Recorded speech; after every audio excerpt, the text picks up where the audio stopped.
বন্ধুরা, আজকে আমি বানাবো মালপোয়া। মালপোয়া বানানোর জন্য আমি 400 মতো ময়দা নিয়ে নিয়েছি। ময়দার মধ্যে এবার 1 চামচ নুন দিয়ে দেবো। নুন দিয়ে ভালো করে একটু মিশিয়ে নেব।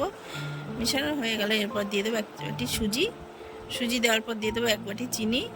এবার দিয়ে দেবো 2 চামচের মতো গুঁড়ো দুধ বাটিতে ঢেলে নিয়েছিলাম, এবার দিয়ে দেবো। এবার নারকেল কুড়ি দিয়ে দেবো। নারকেল কুড়ি দিয়ে এবার ভালো করে জল দিয়ে এবার ভালো করে মিশিয়ে নেব। সেই ব্যাটারটা এবার রেডি করে নিয়েছি। দেখো আমার ব্যাটারটা রেডি হয়ে গেছে। এবার কড়াই বসিয়ে দেবো আমি গ্যাসে।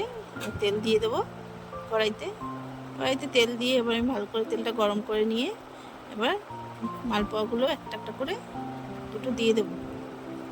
এবার উল্টে ভালো করে ভেজে নেব। ভাজা হয়ে গেলে এবার আমি দেখো আমার ভাজা প্রায় হয়ে গেছে। এবার আমি একটা একটা করে তুলে নিচ্ছি। তোমাদের যদি এই মালপোয়া রেসিপিটি ভালো লাগে আমাকে সাবস্ক্রাইব, লাইক, কমেন্ট, শেয়ার করে দিও। এবার দেখো মালপোয়াগুলো এবার আমার হয়ে গেছে। এবার আমি এগুলো এবার তুলে দিচ্ছি। তুলে দেখো একদম রেডি। আমি একটা ভেঙে দেখিয়ে দেব। দেখো কত সুন্দর হয়েছে। দেখা হবে পরের ভিডিওতে। টাটা।